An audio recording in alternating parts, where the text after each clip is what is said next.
we'll guide you through how to create a link in Dropbox. If you find this helpful, consider subscribing and liking the video. First, open your web browser and go to the Dropbox website, then log in with your credentials. Once you're in your Dropbox homepage, navigate to the file or folder you want to share. Hover over the item, and you should see a Share button appear on the right side.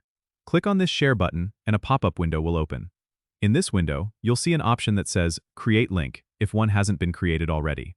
Click on Create Link to generate a shareable link for your file or folder. Once the link is created, the Copy Link button will appear. Click Copy Link to copy it to your clipboard. Now you can paste this link into an email, message, or wherever you want to share it. If you want to adjust the permissions, click on the Settings icon next to the link. Here, you can set whether people with the link can view or edit your file, and you can also add a password or set an expiration date for the link if you have a Dropbox professional or business account. Make sure to click Save after making any changes to your link settings. This way, you can share your Dropbox content easily while maintaining control over who can access it and what they can do with it. Don't forget to subscribe and comment if this helped you out.